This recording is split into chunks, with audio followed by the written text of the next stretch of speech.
Hello everyone. Today is our first session of rapid revision of CA Final paper number 3 Advanced Auditing and Professional Ethics.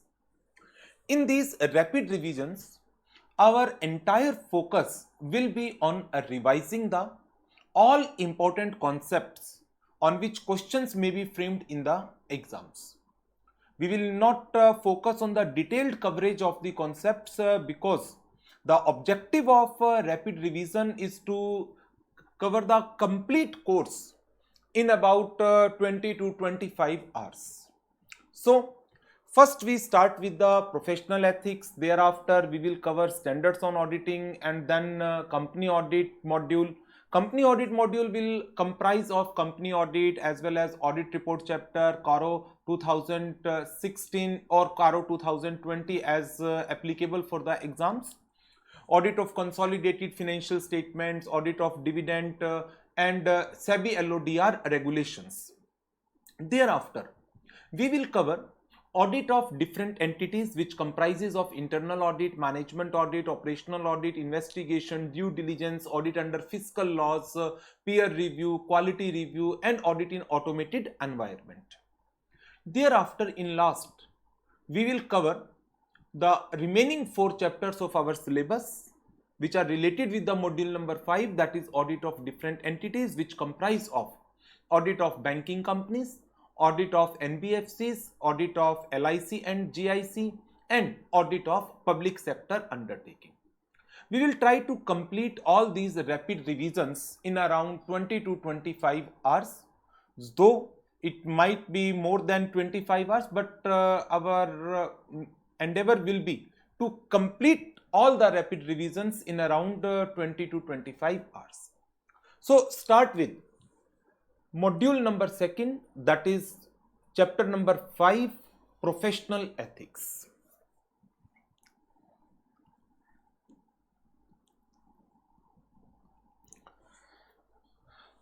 These rapid revision sessions I will take from the class notes, and these class notes will be available in the Google Drive of your respective batches as well as on the in the Telegram channel. So start with the chapter number 5, that is professional ethics. This chapter examination weightage is around 16 to 20 marks. First, overview of code of ethics is given. This overview provides us the detail that what are the topics that we need to cover in this chapter. Entire chapter is divided into 3 parts. One is relevant sections of Chartered Accountant Act 1949. Second one, schedules of Chartered Accountant Act 1949. And in last, few miscellaneous topics are there. First one, the various sections which are in our syllabus: section 2, subsection 2, section 6, 7, 8 and 20, section 21 and 22, section 24, 25, 26 and section 27. Among the schedules, there are 2 schedules in the Chartered Accountant Act. One is first schedule and another is second schedule. This is the most important part of this chapter. And in last, miscellaneous topics, we need to cover fundamental principles, Council General Guidelines 2008, KYC norms, self-regulatory measures, decisions of ethical standard boards and networking guidelines. Thereafter, this is the division of this chapter, the various topics which we need to cover in this chapter of professional ethics. Now the division of Chartered Accountant Act 1949 schedules. There are 2 schedules, first schedule and the second schedule. First schedule is divided into 4 parts. Part 1, that is related with the professional misconduct of the practicing member, in which 12 clauses are there. Part 2, professional misconduct, that is for members in service, 2 clauses are there. Part 3, this is for the all members. and related with the professional misconduct. It comprises of 3 clauses. Part number 4 that deals with the other misconduct for all members, and it covers 2 clauses. Second schedule, it is divided into 3 parts, part 1, 2, 3. Part number 1 that deals with the professional misconduct and it covers 12 clauses, sorry 10, not 12, it covers 10 clauses. Part number 2, professional misconduct, that is for all members and it comprises of 4 clauses. Part number 3 that deals with other misconduct for all the members and it cover only 1 clause. From this classification, you can find out that there are 2 kinds of misconduct. One is professional misconduct and second one is for the other misconduct. Second thing that you need to remember is what are the misconduct for the practicing member, misconducts for the practicing member, and misconduct for the members in service, and misconducts for the members generally. This is the overview of Code of Ethics and the overview of the schedules to the Chartered Accountant Act 1949.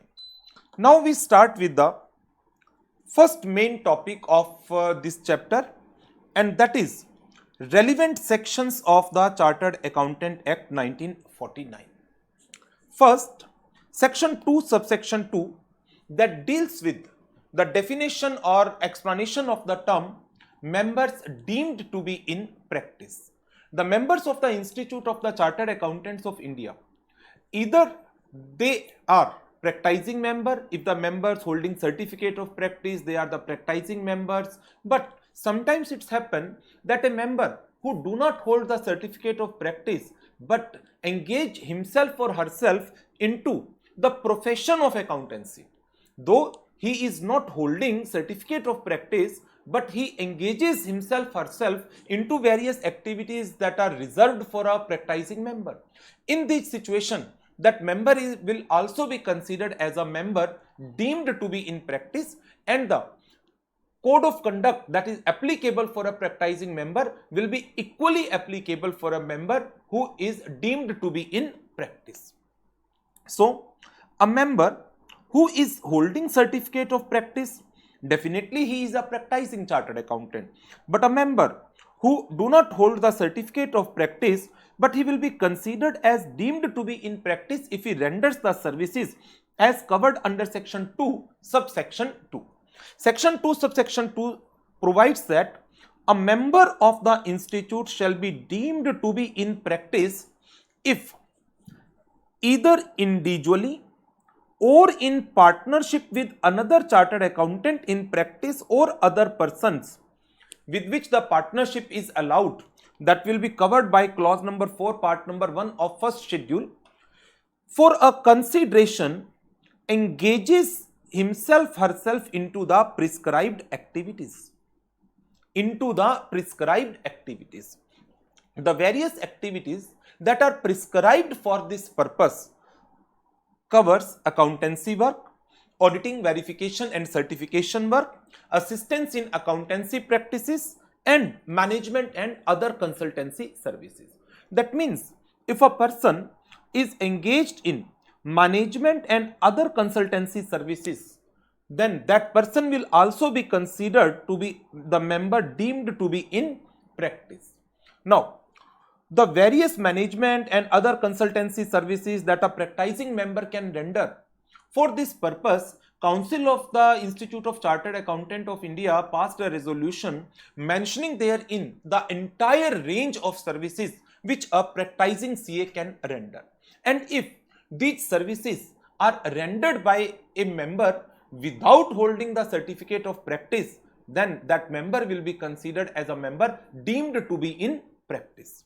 There are various notes associated with the definition of member deemed to be in practice.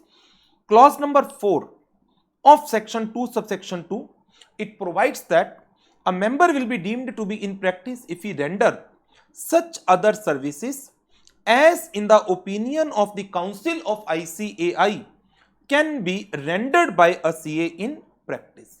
And for this purpose, Council of ICAI passed a resolution mentioning therein the entire range of services which a CA in practice can render. As per that list of management consultancy and other services, a practicing CA can render multiple services, and included in that list are two main services on which the questions are framed in the exams, and these two services are: one is personal recruitment and selection, and second one is the acting as advisor or consultant to an issue of securities. And at the same time, it is clarified in that notification or the resolution that a practicing member is not allowed to render three services. First one, broking; second one, underwriting; and third one is the portfolio management. This is the most important point of this topic.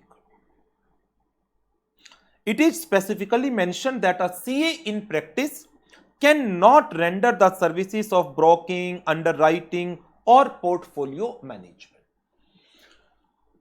Most important point.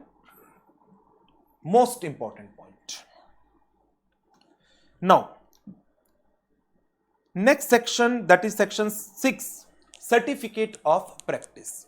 Section 6 provides that no member of the institute, whether in India or outside India, can accept any work relating to the practice without holding certificate of practice. No member of ICAI, whether in India or outside India, shall be entitled to practice unless he has obtained a certificate of practice.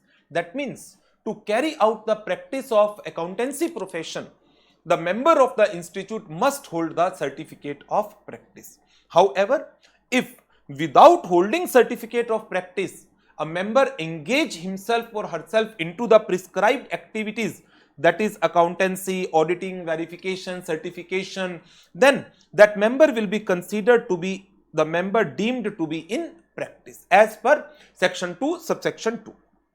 So, section 6, it says that no member of the institute, whether in India or outside India, shall be entitled to practice unless he has obtained the certificate of practice. Various notes associated with this section are: number 1, a member of ICAI cannot accept any work prescribed for practicing CA in his capacity as a chartered accountant. That means, without holding certificate of practice, if a person is saying that I am a member of the ICAI, either an associate member or fellow member, only in capacity of member you cannot accept the work relating to the practice. But for this purpose, you need to obtain a certificate of practice. There is no capacity of membership. There is no capacity of membership which entitle you to accept the work related to the accountancy profession unless he holds COP. That means a member need to hold the COP to accept the work related to the CA practice.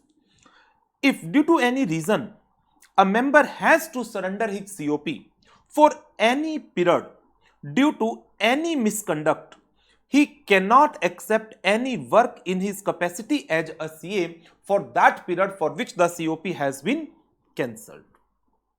But whether during that period during which the person is a member of the ICAI but he is not holding the certificate of practice, whether he can accept the work in any other capacity, not in the capacity as a member of the institute, but in any other capacity like commerce graduate, like company secretary, like cost accountant, like advocate. He is not using the capacity of a member of the institute.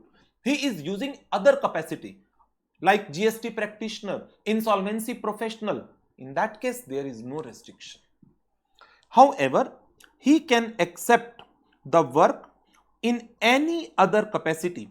For example, in capacity as an advocate, GST practitioner, or insolvency professional, etc. Now, after this, we need to cover the section number 7. Section number 7 provides the provisions related to the designation of a member of the institute.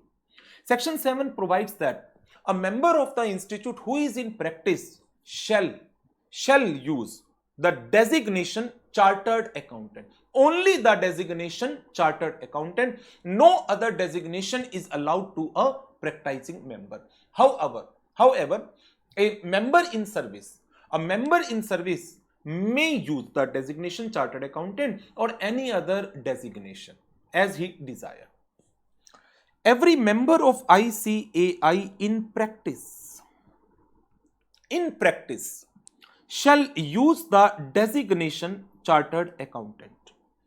Any other designation in addition thereto or substitution thereof is not allowed. To whom it is not allowed? To a member in practice. Members who are not in practice may use the designation chartered accountant, and besides the designation, this section also provides the provisions related to the prefix, related to the qualification, related to the membership of other recognized professional bodies. Recognized degrees or qualifications and memberships of professional bodies allowed to be mentioned on the visiting card, letterheads, etc. For example, BCom, for example, MCom, MBA, Associate Membership of Institute of Company Secretaries of India. These are the recognized degrees, qualifications.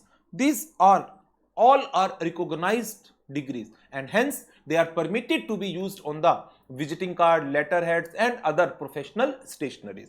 And as far as prefix CA is concerned, that is allowed to be used by any member. Any member, whether in practice or not, whether in service or not, any member can use the prefix CA with his name. Thereafter, section 8, section 20, these are for the purpose of reading only, and I think in rapid revision they are not required to be covered because not important from the examination point of view.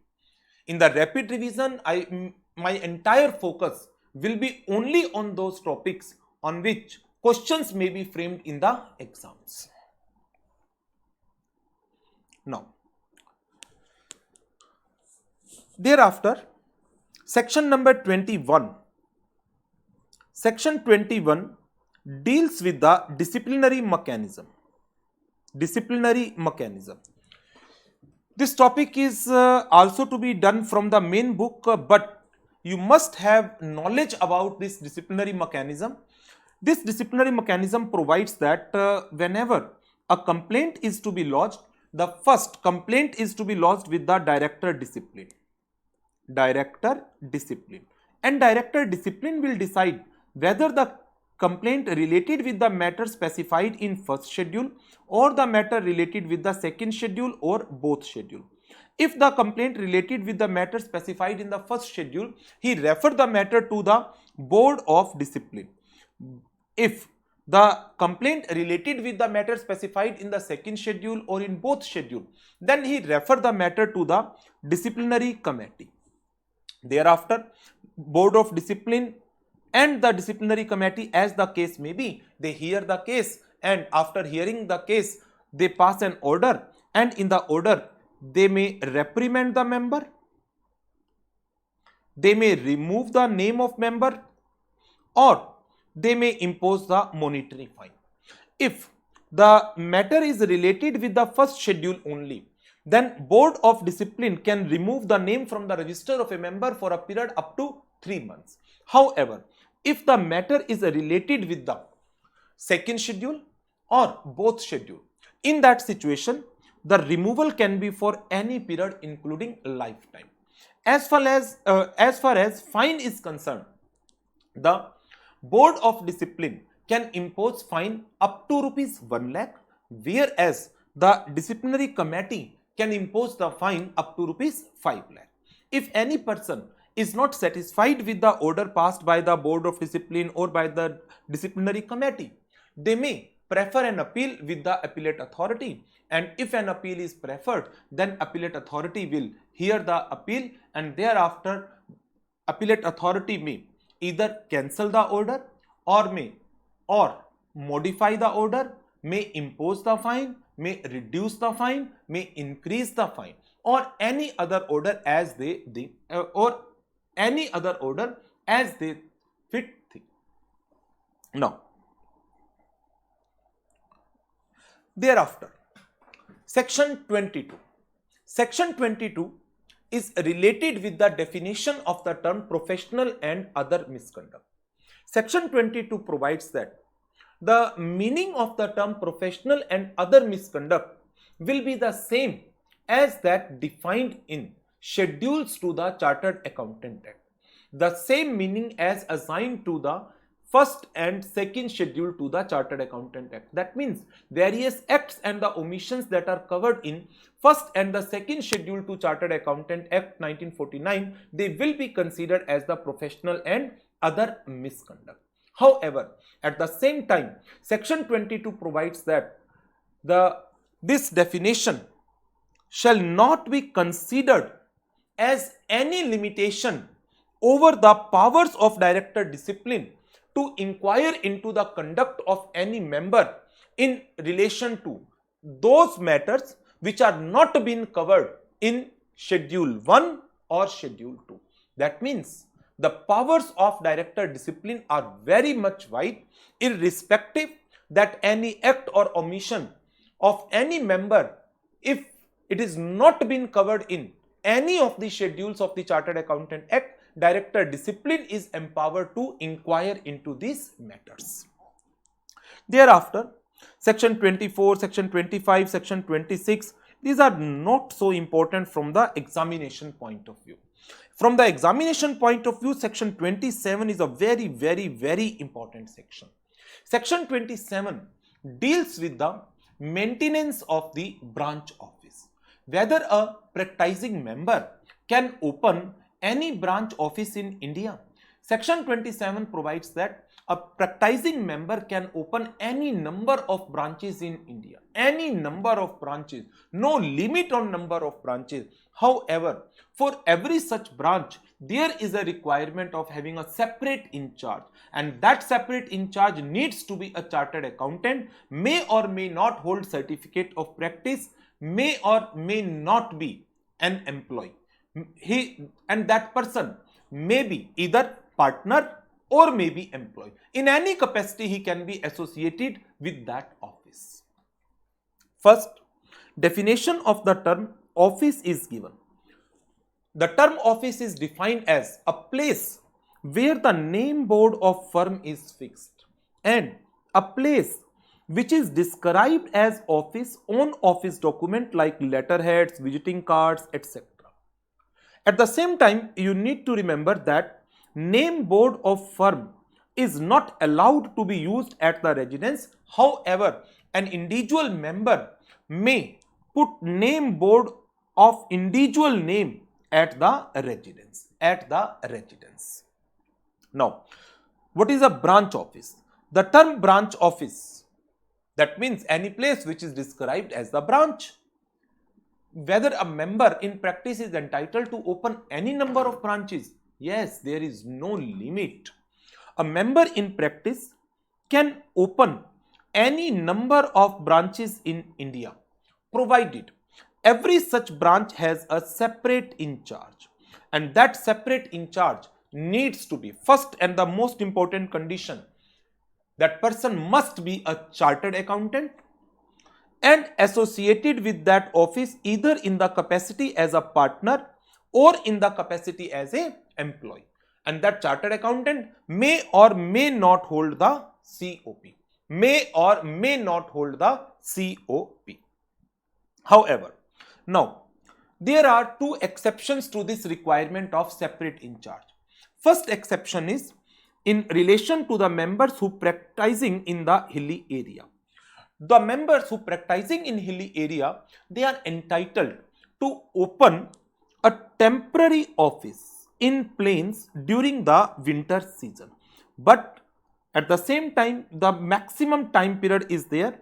This office in the plain area can be opened only for a period of 3 months. And during that period, there is no requirement of having separate in charge. However, at the same time, certain conditions needs to be fulfilled. And these conditions are: number one, before commencement of winter season and at the time of closure of the office in plain area, an intimation is to be given to ICAI regarding the opening of temporary office in winter season. Second one, during the winter season, the main office need not be closed. That office needs to be opened. And the name board of firm at the temporary office, name board of the firm at the temporary office can only be used only for the period for which this office is open. That means throughout the year you cannot put name board of the firm at the temporary office. You can put the name board of the firm at the temporary office only for the period for which this office remains open during the winter season. Now, the second one exception and the most important topic, that is exception number 2, and that is second office.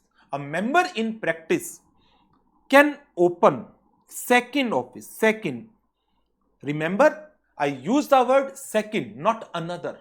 Second means second, not third, not fourth, not fifth, only second. Without having separate in charge, provided it is located in same premises in which the first office is situated, in the same city, or within 50 kilometers from the municipal limits of the first office. This provision is within 50 kilometers from the municipal limits. Remember, the word used is municipal limits, not the first office. Let's take an example. If this is office 1, this is office 2. Office 1 is located in city 1. This is city 1. Office 2 is located in city 2. Now, we need to measure this distance from municipal limits of first office. This is office 1 and this is the entire municipal limits. So, we need to measure the difference, measure the distance from municipal limits of first office to the second office. Sometimes in question, the distance in between office to office is given. Office to office is given. But you need to take care that distance only from municipal limits of first office to the second office. Not municipal limit to municipal limit, not office to office, rather it is from municipal limits of first office to second office,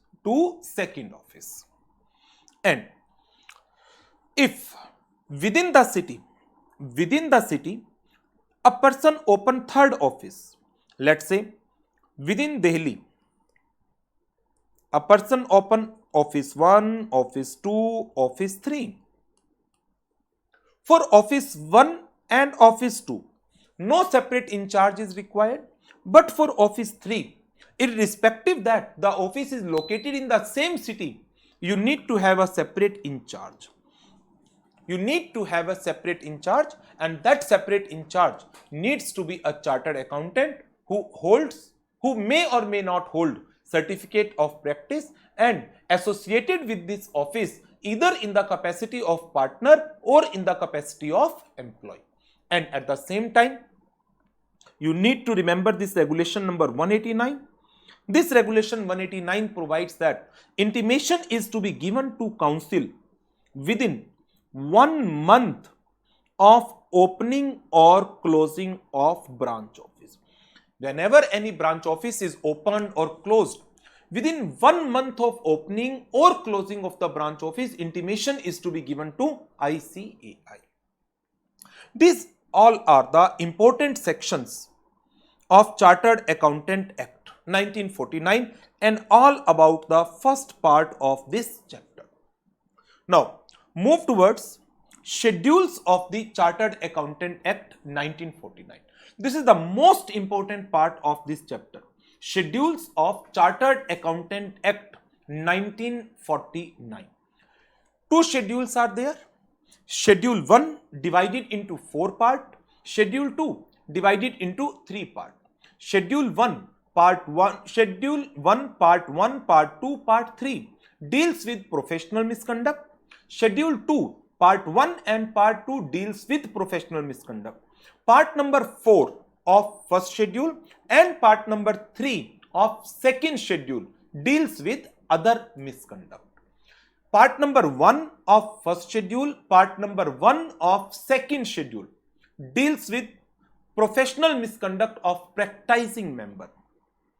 For practicing member, part 1 of first schedule as well as part 1 of first schedule, part 1 of first schedule as well as part 1 of second schedule provides the code of conduct. For members in service, only schedule 1 part 2 provides the code of conduct, and all the remaining 4 parts, part 3, part 4 of first schedule, part 2 and part 3 of second schedule deals with the professional as well as other misconduct for all the members, whether in practice or not. So we start with the first schedule, part number 1, professional misconduct for a practicing member. This schedule provides the details in 12 clauses. 12 clauses are there. We start with the clause number 1.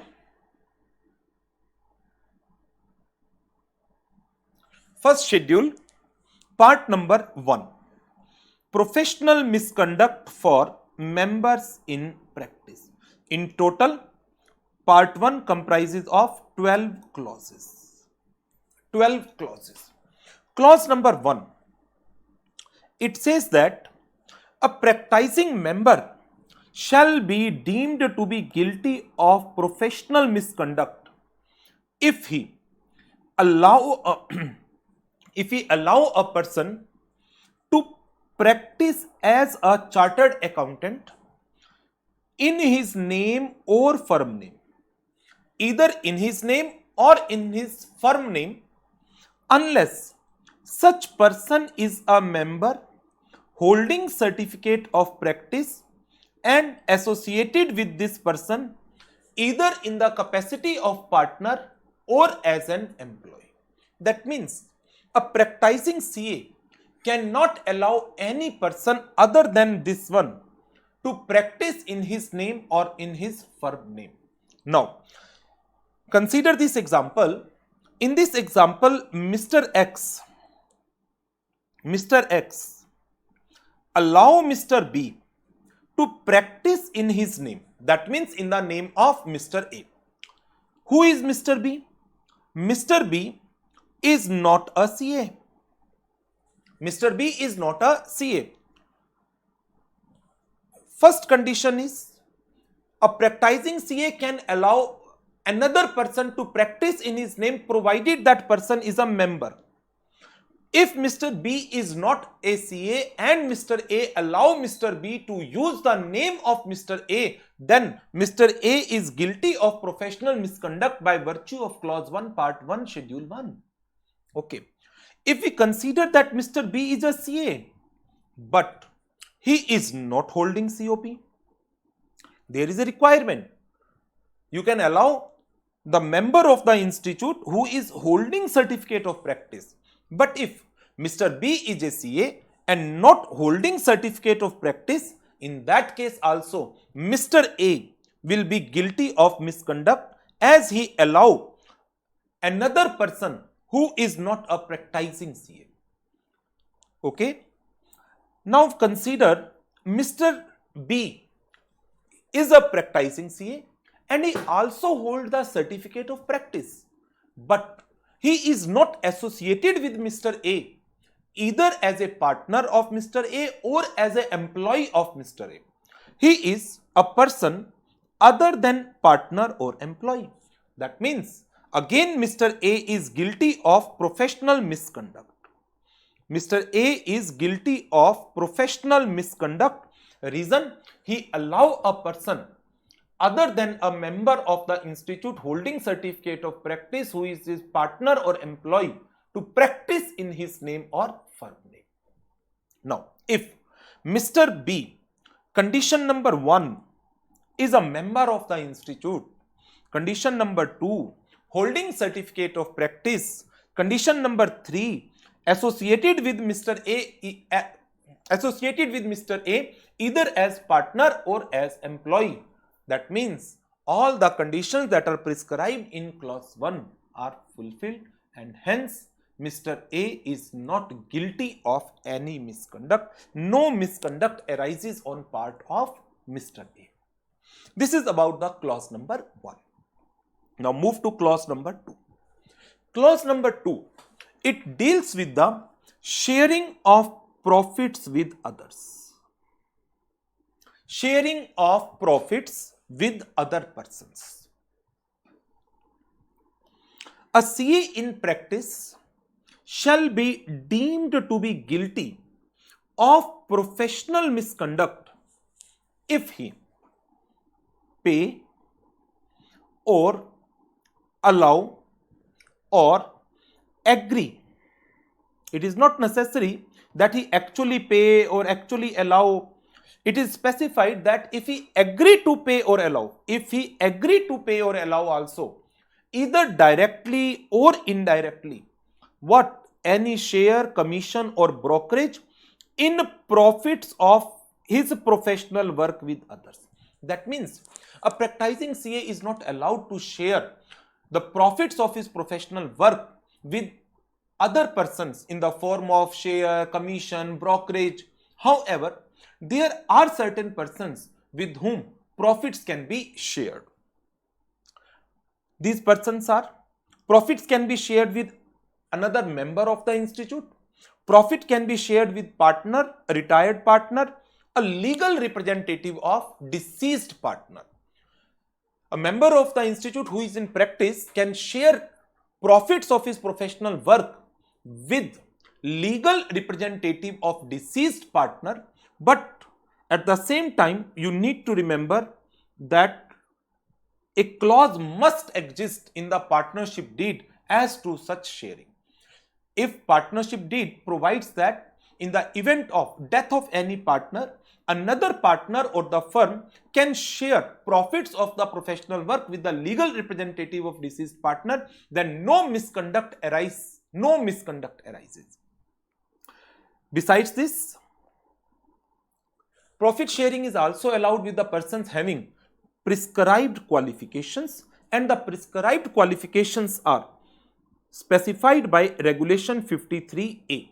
As per Regulation 53A, profits can be shared with company secretary, cost accountant, actuary, bachelor of engineering, bachelor of technology, bachelor of architecture, LLB and MBA. Profits can also be shared with the members of recognized professional bodies. Recognized professional bodies are Institute of Company Secretaries of India, members of Institute of Company Secretaries of India, members of Institute of Cost and Works Accountants of India, Indian Institute of Architects, Institute of Actuaries of India, Pune, and members of Bar Council of India. With these persons, profits can be shared. At the same time, there is a specific provision in clause number 2 of part 1 of the first schedule, and that is related with the sale of goodwill in case of death of a proprietor. Council of ICAI resolved that sale of goodwill is permitted in case of death of a proprietor. However, there is a condition, and that condition is you need to obtain a permission from the ICAI within 1 year from the date of the death of the deceased proprietor that any other person is interested to practice in the name of the firm of the deceased proprietor. However, ICAI permission to practice in the name of deceased firm is to be taken within 1 year from the date of death of the proprietor. And at the same time, a matter that if a dispute exists among the legal representative of the deceased proprietor, what will happen? And if it is a case of partnership firm in which all the partners die at the same time, what will happen? Council provides the provisions in relation to these aspects also, and it says that if dispute exists among the legal representative, in such a situation, legal representatives are entitled to sell the goodwill of the firm of deceased proprietor. However, following conditions are to be satisfied in case dispute exists among the legal representative. First condition is intimation is to be given to the ICAI as to the existence of dispute within 1 year from the date of death of the deceased proprietor, and goodwill is to be sold or transferred within 1 year from the date of resolution of dispute. And for this purpose, because goodwill is to be sold within 1 year from the date of the resolution of dispute, and hence ICAI will keep the name of the firm in abeyance for a period of 1 year from the date of resolution of dispute. And there are some other points which are equally important in relation to this council decision. And these other points are: number 1, consideration towards sale of goodwill should be determined in lump sum, though payment may be made in parts. You cannot determine that consideration will be paid as 5% of the receipts for a period of 5 years. No. Consideration cannot be determined in this manner, though the consideration may be paid in installment, but the amount need to be determined in lump sum. Consideration as a percentage of future realization not permitted. In case of the partnership firm, when all partners die at the same time, the above council decision would also be applicable. If all partners die at the same time. Now, clause number 3. Clause number 3, that is just reverse of clause number 2. Clause 2, it allows a practicing member to share his profits with the specified person. Clause 3 allow a practicing member to accept profits of other persons. In general, clause puts a restriction on the practicing members that you cannot accept profits of professional work of other persons. However, if the other person is a member of recognized professional bodies, if the other person possesses prescribed qualification, if the other person is a member of the Institute of Chartered Accountant of India, in that case, no misconduct will be there. A CA in practice shall be deemed to be guilty of professional misconduct if he accept or agree to accept any profits of professional work of a person who is not a member of the ICAI. Who is not a member of the ICAI. And at the same time,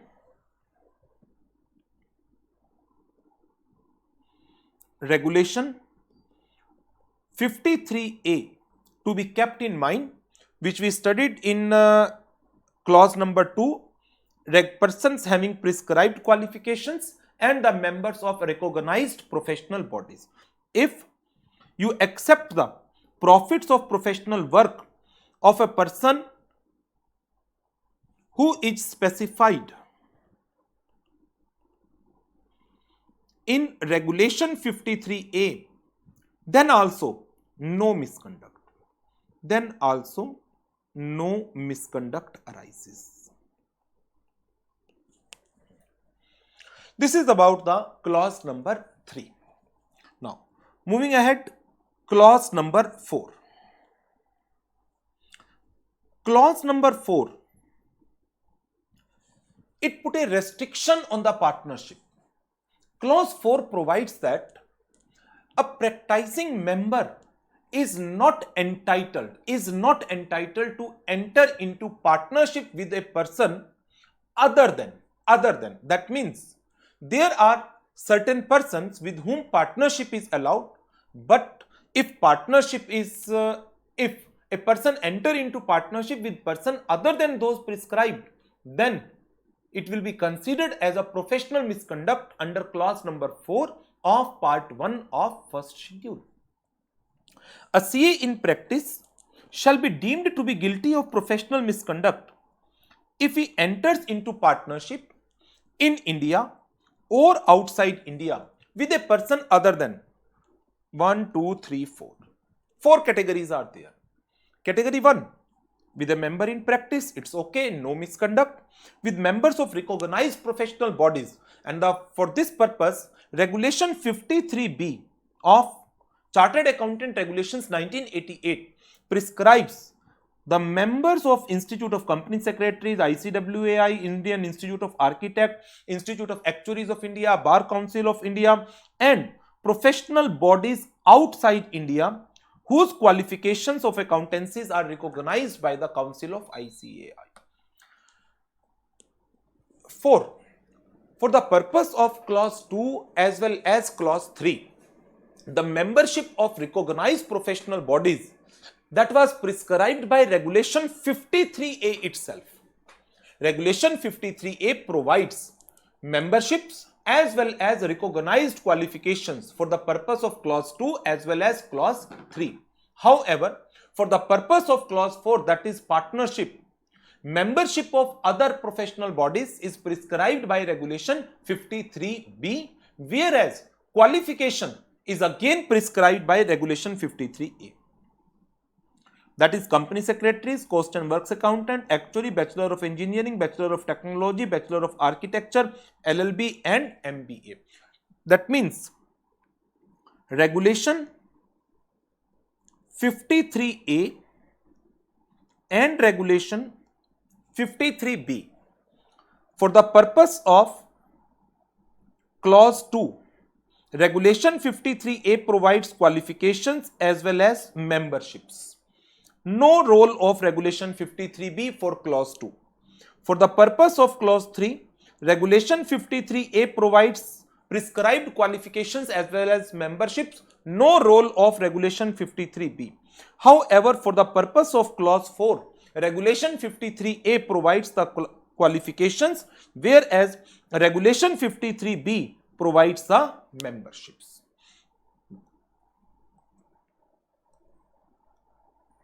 So, a practicing chartered accountant can enter into partnership only with the 4 categories of persons. First one, members in practice. Number 2, persons who are the members of recognized professional bodies as per the Regulation 53B.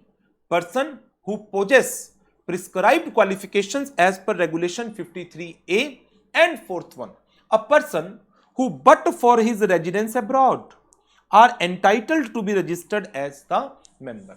A person who is residing abroad, but if he arrives in India and start his practice in India, then ICAI can allow him to become a member of the institute. But there is no such notification which allow any member of foreign professional bodies that if they arrive in India and start practicing in India, then ICAI will grant the membership of the Institute of Chartered Accountant of India. Earlier there were some notifications, but right now there is no such notification.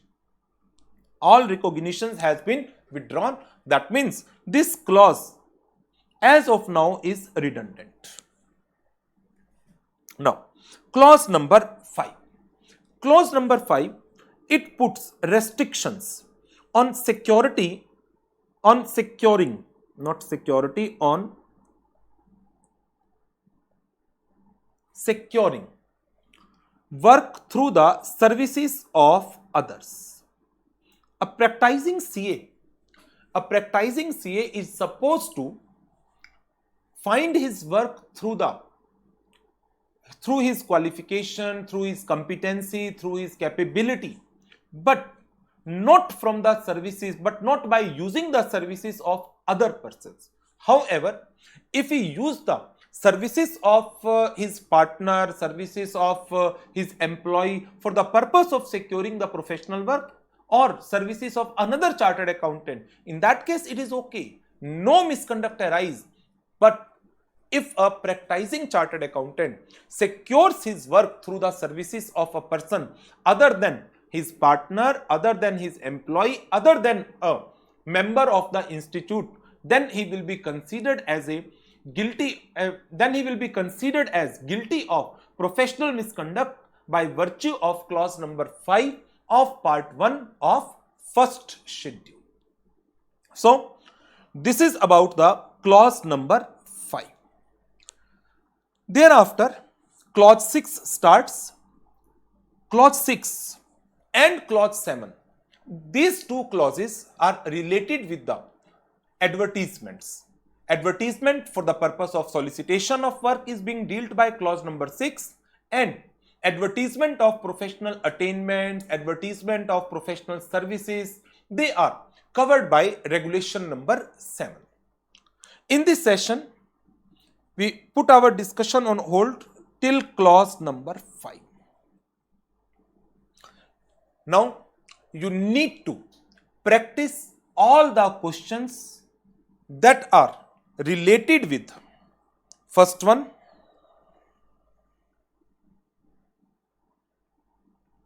section 2 subsection 2, an important one.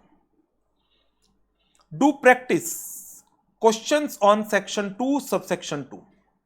Thereafter, questions from section 6 is to be covered, and thereafter question on section 27 is to be covered. You can expect one question either from section 2 subsection 2 or from section 6 or from section 27.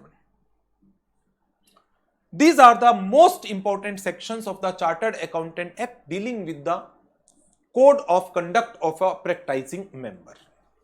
After that, you need to do practice of questions related with clause 1, clause number 2, most important clause, and clause number 3, 4 and 5. Clause 3, 4 and 5. Clause 5 per I think there is no question asked on the clause number 5. So this is all for this session, and in next session of rapid revision we will cover clause number 6, clause number 7, clause 8, clause 9, 10, 11, 12. We will try to finish part number 1, rather entire schedule 1. In next session of rapid revision, we will try to cover the entire part 1 of first schedule. So this is all for this session. Thank you very much and goodbye.